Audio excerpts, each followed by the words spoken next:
And we will go live and we'll see what happens. Okay, so we're again second week in our class with learning the halachos of davening. We're holding chapter 12, getting ready for davening. And we are going to first start with the story of the Baal Shem Tov. So it says like this. I heard the story. It's in honor of the hostages, especially one of the last hostages who came out and was describing mamish horrible experiences. Mamish, I mean, abuse daily for 2 years, cried every day, sexually, physically, verbally. I mean, just mamish, the most horrible abuse for 2 years. He came out, one of the last hostages that came out the past few weeks. And so I wanted to dedicate the story to all the hostages, but specifically to him for what he suffered through. The story of the Baal Shem Tov goes that the Baal Shem Tov was always a good vach, everyone. So the Baal Shem Tov was always would get messages from Hashem. Sometimes he understood from heaven that he has to do things. Sometimes he understood, sometimes less. So he got a message that he has to go Shabbos to a certain place. He doesn't know where. And so so the custom was they just get the horse and buggy ready. And Lexi, who was the wagon driver, knew that there wasn't nothing to do with him. He wouldn't even hold the reins. He wouldn't even face the horses. He would just let the horses run. And the horses start traveling like they always did, up mountains, down through valleys, cities, villages, and really super fast. It's called Kitzur Shulchan Aruch, very connected to this big parsha. To like Ali Yazar was able to get to Rivka in the same day, which is 1,000 kilometers maybe. So the wagon stops in front of this property that has this beautiful palace and also this rundown shack. But the horse and buggy stops outside the shack, and Baal Shem Tov knows that he has to go for Shabbos to this place. So because that was the message. So out comes this angry, abusive person, mamish shouting and screaming, maybe physical also, mamish beating, like really to the Baal Shem Tov and his students. And he says, "What are you doing? Get off my property." He says, "We have to be here for Shabbos." So he really pleads with the person. So he lets him stay for Shabbos. But he mamish abuses them the whole Shabbos, again, screaming, shouting, doesn't let them do Kiddush or daven, just really destroyed an entire Shabbos of the Baal Shem Tov and his students. And the Baal Shem Tov knows he has to be here. Comes Motzaei Shabbos, like we're tonight, and the door of the beautiful palace that's next to this broken house opens up, and out comes this lovely woman, and she walks into the shack, and she says to the Baal Shem Tov and his students, "Holy Baal Shem Tov, it would be my great honor if you come into my house, my palace, and do the final meal, the meal of King David, the Malav Malka, that we accompany Shabbos out to do it in my home." So the Baal Shem Tov comes into the house and enters the house with his students. It's a beautiful house and a beautiful setup, and the table set lovely for this Malav Malka, for this final meal. And she says to the Baal Shem Tov, I would love to introduce you to my husband." And the door opens, and out comes the same person who was abusing them the whole Shabbos, and he's dressed like with his beautiful Shabbos clothing and his shtreimel. And she says to the Baal Shem Tov, and obviously everyone's wondering what's happening. So she says to the Baal Shem Tov, Baal Shem Tov, do you recognize me?" And he says, he looks, he says, "Oh, are you possibly Fega, the dishwasher in my house, who used to wash my dishes, the orphan?" He says, "Yes, that's me, I'm Fega. And I want to tell you something. One day I was washing the dishes, and I was a young, poor orphan, had very little clothing, or my hygiene, my cleanliness wasn't there. I mean, she lived like a poor orphan." And she said, the Rebbitzin, Mrs. Baal Shem Tov, her name was Rachaleah, the holy wife of the Baal Shem Tov, she saw that I had lice in my hair. So she pulled out the lice comb, and she started to very aggressively comb my hair to try to get the lice out. And while she was doing that, she was mamish hurting me. Every time she put the comb in, it was pulling at my hair. And because her hair wasn't the way it was, she was a poor girl, she didn't have it washed properly. It was mamish pulling out chunks of hair. She's screaming and begging the Baal Shem Tov's wife to Please stop, she's hurting her. And she says, and I look up and I see you're standing there and you're not saying anything. She says at that moment, it was decreed in heaven that you lost your portion in the world to come. Because you didn't say anything, Everyone makes mistakes, but this is, the Baal Shem Tov is supposed to be sensitive to every tear. And here he just says nothing to his wife who's really hurting this young girl. Years went on, I left your house and I got married, and I married this wonderful man who's also the head of the 36 Tzaddikim. And when I get married, he tells me, Fegi, I want you to know that on your account, obviously you're not responsible, but on your account, you're part of the story. The Baal Shem Tov lost his portion in the world to come. And I felt horrible and bad and guilty, and I begged him, my husband, to figure out a way to help you, the Baal Shem Tov. So after many davening and all that, it was decreed that in heaven, if the Baal Shem Tov spends an abusive, painful Shabbos, so that will be a kapara and atonement that he'll get his olam haba back. So she says, I want you to know that now you have your olam haba, your world to come back. And so I was thinking about telling the story or not. It's not necessarily a positive story, but I think there could be an underlining message over here, and maybe this is an explanation. It's my own idea. Is that everything that God expects from us, He has to do. It says, "Magid dvarav v'Yaakov chukav v'mishpatav l'Yisrael." If God expects certain behaviors from us, He has to behave the same way. It could be possibly the Baal Shem Tov kept his mouth shut and accepted a harsh punishment for the Baal Shem Tov, a Shabbos of abuse like that. So at any time a person cries, when you have someone crying in the tunnel, like this person describes, mamish, horrible crying for 2 years, Hashem has to also look in the mirror and say, why was he quiet for 2 years listening to these cries? And maybe he also has to pay, and he'll pay with bringing Be'ezus Hashem, King David and the Mashiach and Eliyahu Hanavi speedily in our time. All right, ladies and gentlemen, on that note, let's start learning some halachos on the laws of davening. Okay, I believe we're holding over here. We're holding in law number 7, in chapter 12. It says like this, I believe so, yes. A person should make every serious effort, if possible, to pray, to daven with a minyan. If we learned this, we'll just do it again. Like it says, "V'ani tefilasi lecha eis ratzain," that ani tefilasi lecha Hashem, I pray to Hashem, eis ratzain, in a time of desire. Emasai eis ratzain, when is it a time of desire? V'shah shatzibur mispalim, when you daven with a minyan, with a congregation, which is 10 men. Uchsiv koyam Hashem, so said the Lord, v'eis ratzin inisicha, when there's a moment of desire, is when I will respond to you. And it's the moment of desire when the congregation davens with a full minyan. Here's another idea. God is never disgusted when it's the congregation davening. So even if the individual who's davening, maybe God's saying, whoa, 1 second, well, you're davening to me, I saw what you did. So when you daven with a minyan, it doesn't have any disgust, so to say, to God.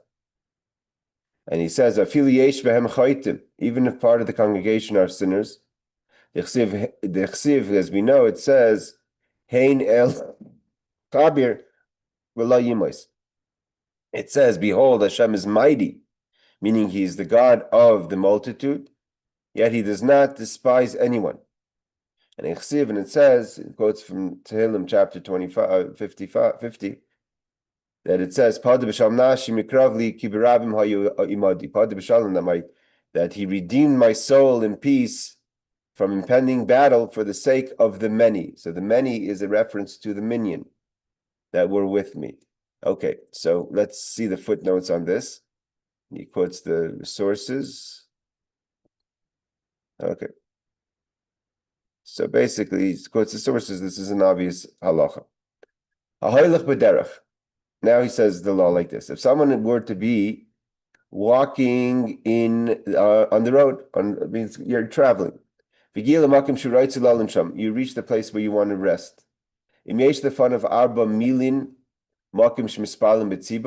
if ahead of him or him is 4 milin, which is let's say a distance of he's in the Shabbos in footnote number 17 is would be 8,000 amos, cubic amos. So it's about 12,000 feet ahead of you, and over there would be a minion, but where you are now is not. There is no minion.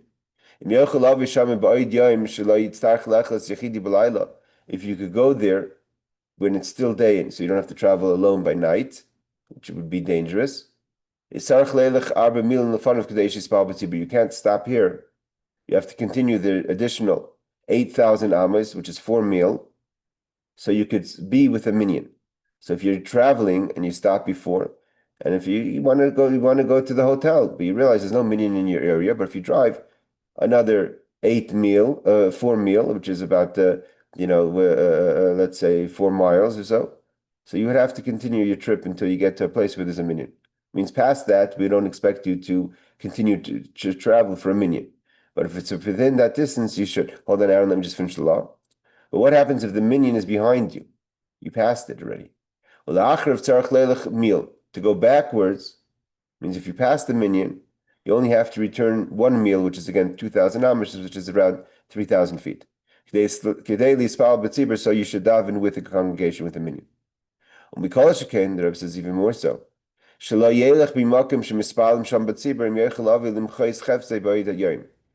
shouldn't leave an area where there's a minion if you could wait for the minion and then travel and get to your location when it's still day. So if you would wait for the minion, it would cause that you travel alone at night, which is dangerous. That's something else to consider. But if you could travel that same day and just wait for the minion, so you should wait for the minion. So we see again from these two halachos, these two laws, the importance for a person to try to daven with a congregation of 10 people with a minion. Yes, Aaron. Okay. The two questions. Number one, you usually pray at a regular place. You know where you pray, but you could pass a couple of shuls, and on your way, they ask you, they need a minion. And so what's your obligation to go to your regular shul? And you know they have a minion. They're not going to be lacking. And this one needs you. What's your obligation? The second question is can you, because I heard some people say you shouldn't, but can you go on a vacation when you know there will be no place to get a minion? Okay, these are two both excellent questions. And where I live in Yerushalayim, I face that question all the time about the asiri, the 10, could you complete a minion? And I'm on my way to my minion. And by me, sometimes it's not just a question of the place where I'm used to, but the nusach, the style of davening, which is, I daven nusach Chabad, nusach Hari, and especially if it's a Shabbos or Yom Tov, that's what I prefer to daven. That's what I would like to daven in. And if someone could call me in with another nusach, I'd rather not.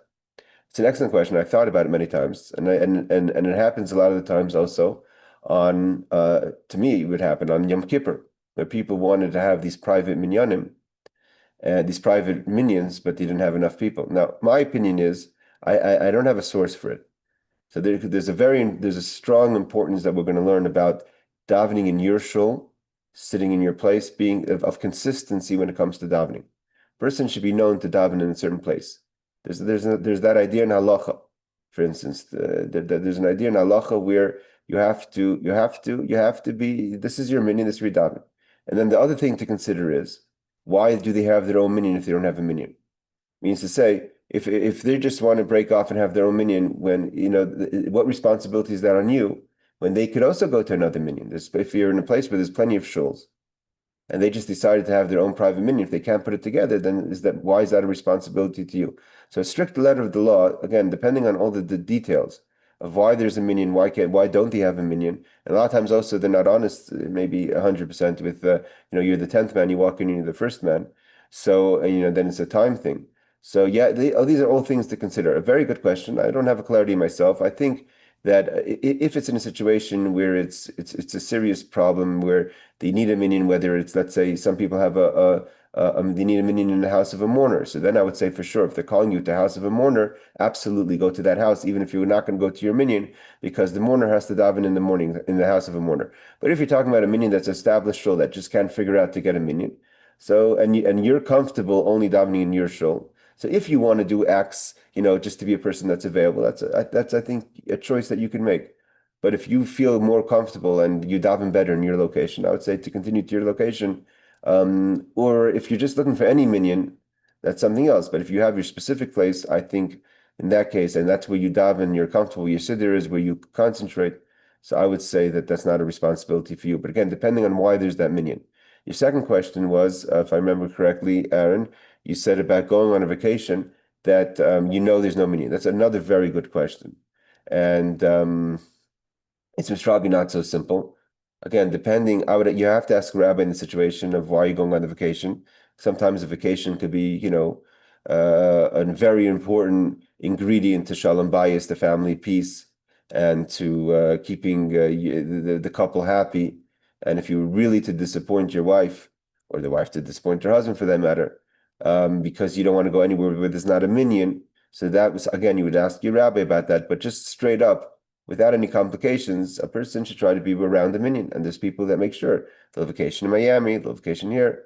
So there's very wealthy people that fly a minyan with them. But if most of us that can't afford that, yeah, it's a very good question. And I'm not saying that everyone holds by it by that behavior, like you said, but a strict letter of the law, you should not travel with his nominee. Does that answer your question, Aaron? Yeah, it answers my question. But the one thing about that you said, it comes with me. So, like, I've had it where someone needed it was the time that they could actually spend to pray, and they were mourning. Another time, it was a Sephardic minyan, and though my son can do both, so he can even hazen as a Sephardic or a Ashkenaz.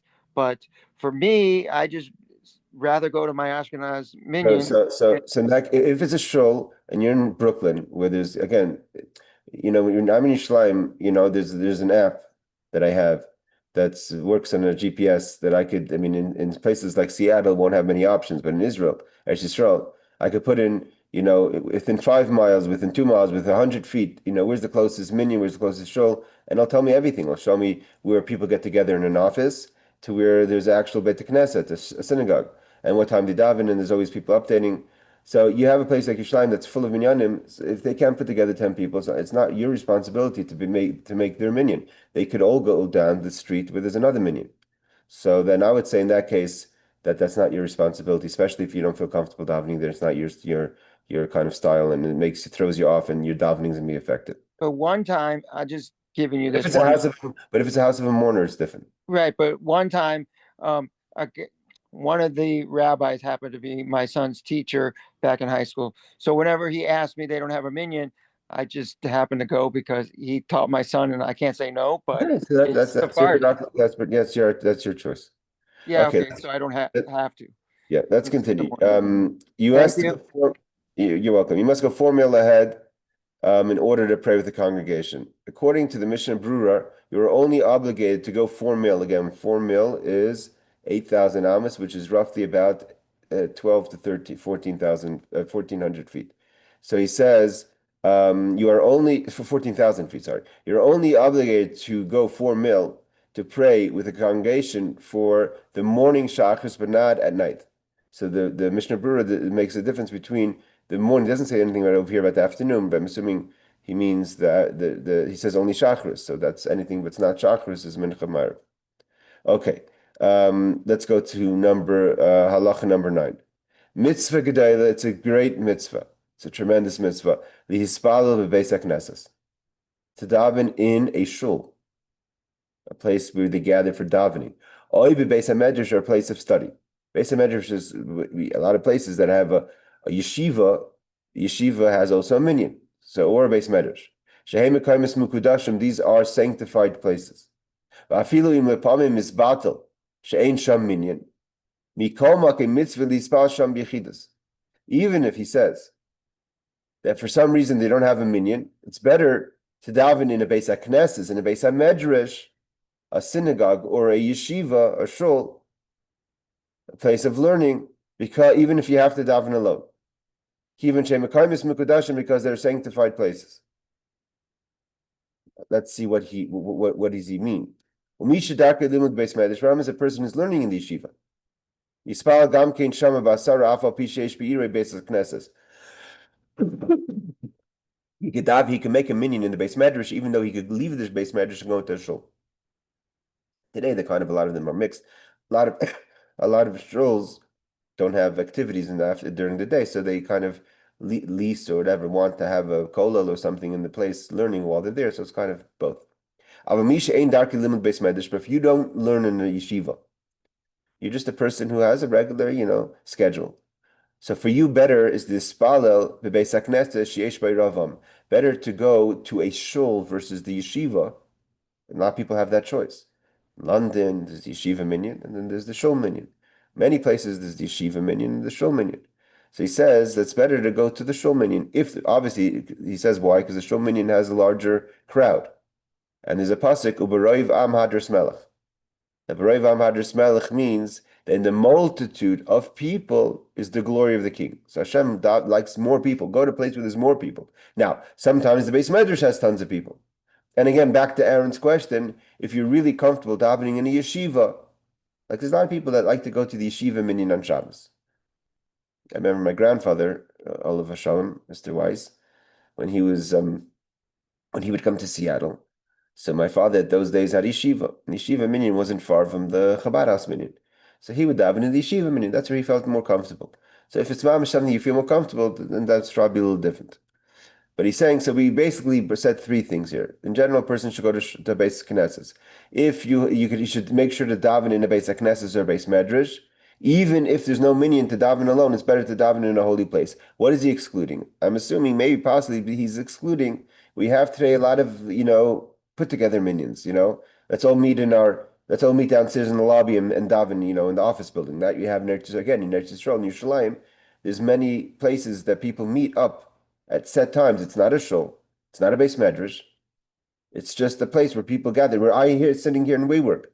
We work every day. There's a minyan where people leave at 2:00 to daven mincha. It's not a basic knesses or a base medrash. We take a room. It's easy. It's convenient for people to just go over here than to have to go downstairs outside and find and schedule the minyan. So he's saying there's an idea even. It seems like that what he's saying is that even to daven yechidus, but to daven in a shul versus to not. I'm assuming that's what he's saying. What happens if you have a city that has more than one shul? This we have a Gemara. Go maybe walk to the one further away. Again, if all things equal, that you could daven in either one. You're more comfortable davening in either one. This is a question of distance. To walk the distance is a good thing, because you're walking for Hashem. Then you have reward for every step you take. Amr Rabbi Yeshua ben Levi, the famous Rabbi Yeshua ben Levi, who was kind of both. He switched though. He was kind of one of those rabbis who was a student of Rebbe in the Mishnah times. He's a bit of a Mishnah sage and also a Talmudic sage. He's got sage. He's kind of in between. It says that Rabbi Shimon ben Levi says a person should always awaken early to go to the shul, to the Beis HaKnesses, to be from the first 10. It's a big deal to be from the first, but to make up the 10. Let's say I have a minyan, there's 20, 30, 40 people, right? So try to be from the first 10. So you're one of the people who actually make the minyan. Everyone afterwards is just, alternates, extras. Even if 100 people come after you, you get the reward against everyone because you made the minyan. There's some people, I heard a story once of someone in Columbus, Ohio, who even went to a court, went to a bezdin, because he wanted to be the one who comes first to the shul, not just from the first 10, but from the first to the shul, to open the lights, to be the first person in the shul, so he'd wake up early, 10 to 50 minutes. And when he told someone that he's so excited about his mitzvah of being the first person in the shul, the person thought to himself, whatever, you could ask why, that, why should that person be the first person in the shul? I want to be the first person in the shul, right? He didn't think about it, but he heard it. So he came 5 minutes earlier. And the next person came 5 minins earlier, and they all came in a situation, they're waking up 3 a.m. So they had to go to the court, to the bezdin, to figure it out. Our rabbis have also taught us. Whoever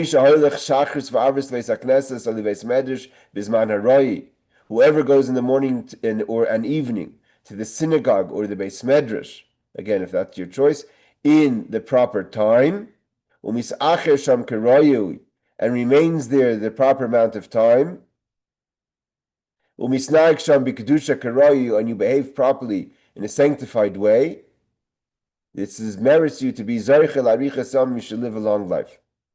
The Chsiv, as it says, Ashrei Adam Shemei Ali, fortunate is the man who listens to me.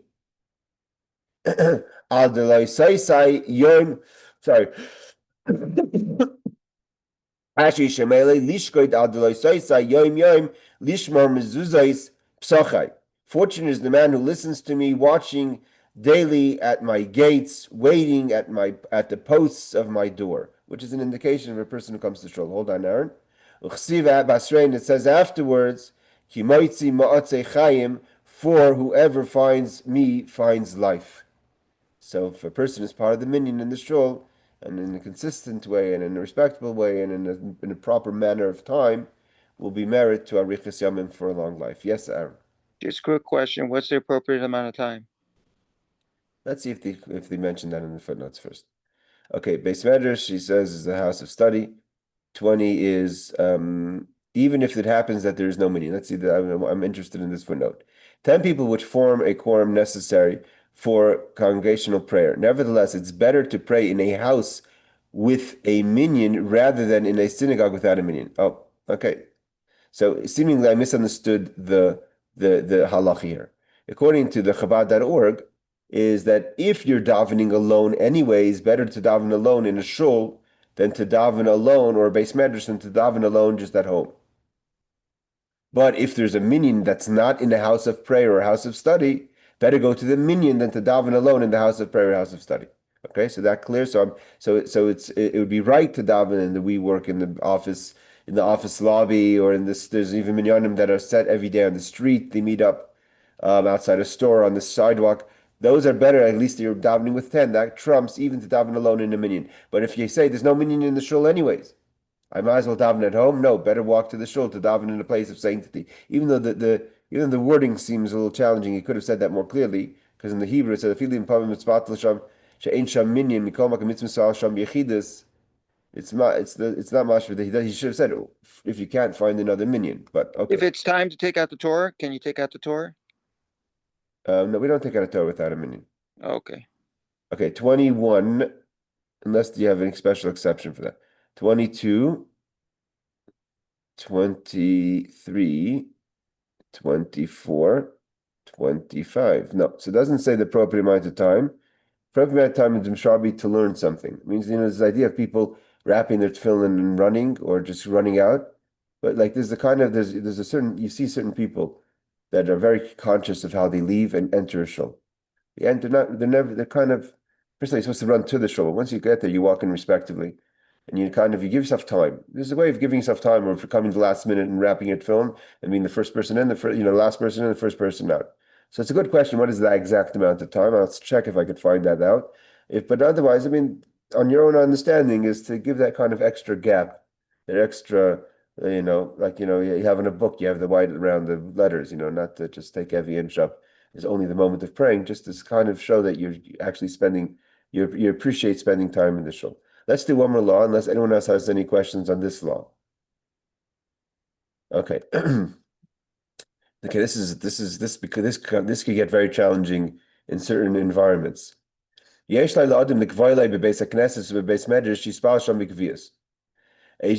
select the synagogue and the shul, again, what Aaron asked before, that you daven in regularly. You should have your regular synagogue, not just bouncing around. Now here's where it gets a little bit. Sometimes people take this is one of the spaces where people could sometimes have disagreements. Make sure you have your place. Problem is sometimes two people think they have the same place. Or how do you behave if a guest comes and sits in your place? And how is that different if a member sits in your place? Who knows that that's your place? So everything has to be taken with a grain of salt.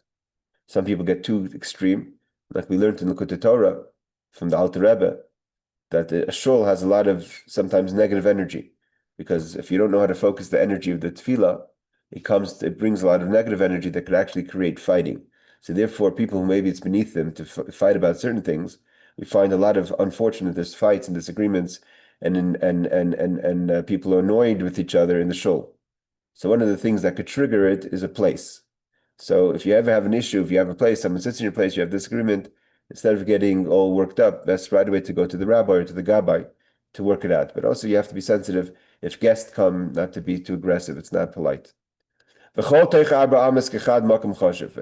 he says it doesn't have to be exactly the 2 inches. Everything within 4 cubics is your place. So if someone's standing exactly on your place, if you go next to him or her, it's also okay. And here he says, if possible, again, without too much lachatz, too much pressure, try to find a place by the wall. We find by Chizkiah, the king, when he davened by the wall. So this idea of davening by the wall. So if you can, again, there's only that much wall space. Here he says, better not to stand or sit next to a wicked, evil person. They have to figure that one out also, not to say, well, I can't daven next to you because I decided you're an evil person. That's also, again, leaves room for conflict and for hurtfulness, etc. And if you daven at home for whatever reason, make a set place in your house that you daven. That's the place you daven, that's your corner, and also helps that the kids, everyone knows that that's your place you're davening now, and they won't bother you. So let's just finish the footnotes, and there's no question, we're going to end here. A specific place, he says, in other words, within the synagogue or Beis Medrash, to have your place. Okay, so i.e. of your designated spot. So you don't have to be exactly your feet standing on this, on this little tile. Within 4 cubics is a makom. The Kitzur Shulchan Aruch is of getting rid of a lot of issues by making that little distinction of giving you 4 amas. It doesn't have to be exactly your spot. Okay, anyone else have any questions? Well, thank you again for joining and our short class for Saturday for Motzaei Shabbos, and hope to see you guys in the continuing classes throughout the week. Laila Tov, take care. Thank you, Rabbi.